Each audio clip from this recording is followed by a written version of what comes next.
You're mentioning Osho, and Mhm. oh my God, like I have read books, I watched videos, and every time I feel like when I'm listening to Osho, like something is happening inside me. Uh-huh. And then I did dynamic meditation. I have a dream to go to Pune to his ashram, and you met with him in person. How was it? Like, how is this experience? Um, how can I say it? His energy field was huge, and he was actually a relatively small man. He was probably, I don't know, 5'6", 5'7". He wasn't a very big man, but his energy was so huge. And you could actually feel the ranch from about 10 miles away. The energy field was so great. I mean, that was all of us together, but he by himself, I was in his presence maybe 5 times the whole time. And whenever he walked by, it was just like my heart just flew open. It was just involuntarily. It was just so deep and so beautiful. And it wasn't about the person. It was just about an empty space through which the universe was flowing. Universal love was flowing. He was just out of the way. There wasn't a personality as such. It was just an incredible energetic experience. Wow. Yeah, yeah. That I would love to meet also. So I think you're so lucky that it happened to you. Well, Um, the time I was really close to him is when he gave me sannyas. I bowed in front of him. He put a mala on me and gave me my name, which was Swami Nirmal. So I was Swami Nirmal for 5, 6 years, and just the whole ceremony around all of that, and the whole dedication and the beauty of devotion and what it is to bow and surrender to just saying yes to whatever, and having no ego needing to have anything happen or have it go my way at all. It was just to serve the community and to serve the commune. And as long as I was a yes inside to whatever, I was in bliss. And whenever there was a little no in there, I was in hell. So it just was a great reflection of what it is to just say yes to the whole universe. And it was very easy to do in that environment because there was no need to take care to make money, to take care of myself, to have all of that kind of stuff. I was taken care of. I was a resident there, so I was housed and food and clothing, and medical care was all there. So it was like a big summer camp at some level. It was so beautiful. yeah, yeah, and that's so interesting. I was watching the the movie on Netflix about the whole, like the whole ashram and Osho phenomenon, and there is this like clearly, like when I'm watching, I want to go, like if it existed I would be buying ticket and go there. Like there is this expansion, the energy, the invitation, and yet people who lived next to the ashram, they were fighting, they wanted to get rid of ashram. Why was it? Like, is it that like the I think like there is something has to do with sex, this like open sex like trigger shame. Like what is your take on that? Well, I was actually pretty surprised as far as I saw the Netflix thing too, and I thought they were relatively neutral actually, because it wasn't easy. That where we first came into was a little town called Antelope, and there were only, I forget, like 30 residents there or something like that.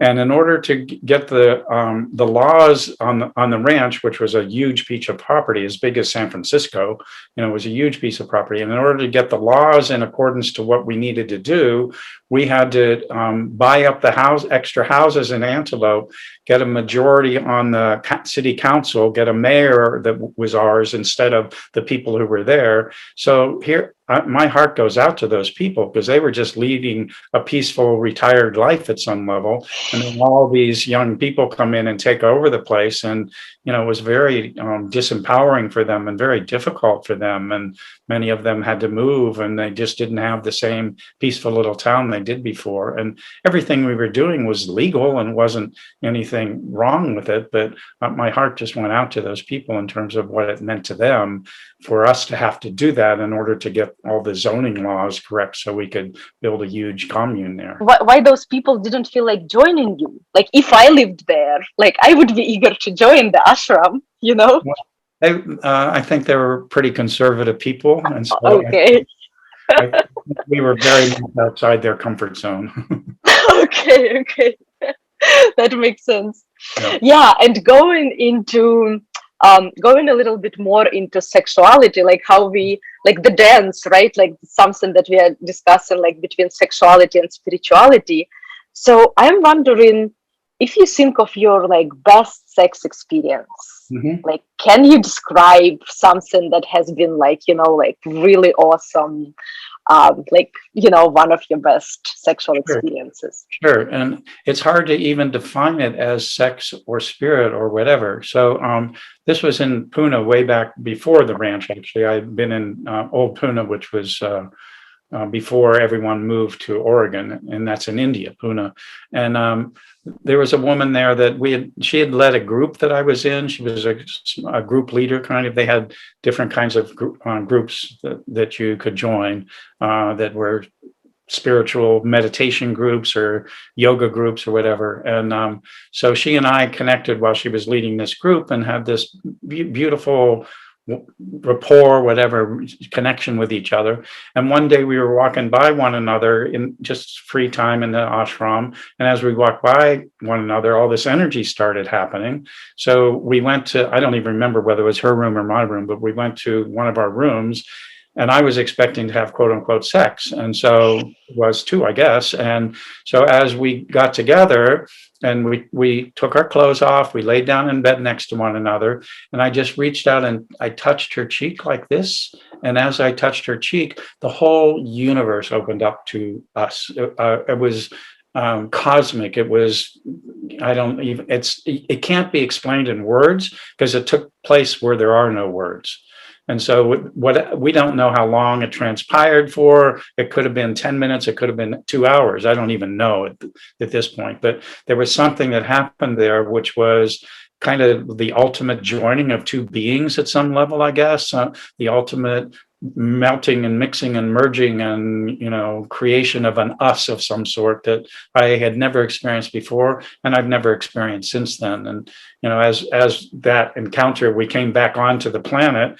We both looked at each other like, were you where I was? Was this really happening? And it was definitely, for each of us, the most profound experience I'd ever had up to that point. And she was an amazing being in her own right. So it was just an amazing moment of what you could call sacred energy exchange, but it was more a merging of two souls, I think, and way beyond body. And so I do have a distinction between sexual experiences and spiritual experiences, and some people don't. Some people feel they very much melt and mix and merge. And but from that experience that I've had, that was a spiritual experience to me that looked like it was going to be a sexual experience, but it had nothing to do with the human body. It had nothing to do with orgasms or anything like that.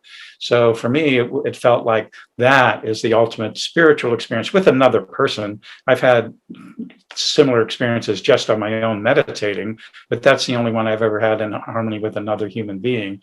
And then sexual experiences for me have much more to do with the human body and for orgasms and for, timeless moments together in certainly an awareness of the physical body and the pleasure and the beauty of all of that. So that's a great distinction for me.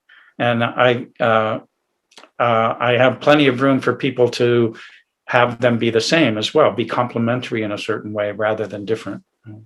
Yeah. Oh my God. This is so beautiful. Wow. Wow. So that experience that you described, was it sexual? Was it spiritual? Was it both? Well, what I'm saying is it looked like it was going to be sexual and it felt very spiritual to me.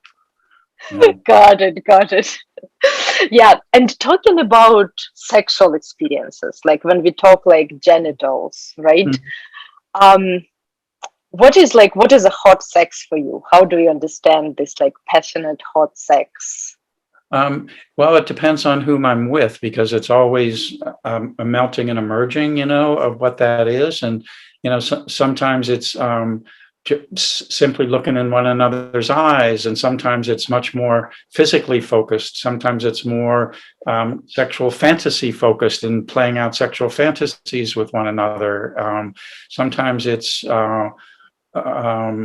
just particular ways of touching the genitals and having a focus on them. Sometimes it has nothing to do with the genitals and it's full body orgasms. And so it's different things in different moments with different people, and I think the more I go into an experience with no thought about what it's supposed to be and just letting whatever, as the trust, and the safety and the merging, melting of the bodies and the souls and the hearts happens, then something gets literally created out of that merger and that connection that can't be planned ahead of time in a certain way. Or I guess you can go down a plan, but then be available for it to turn into different directions and things like that.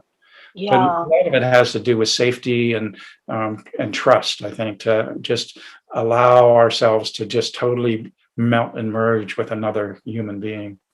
Yeah.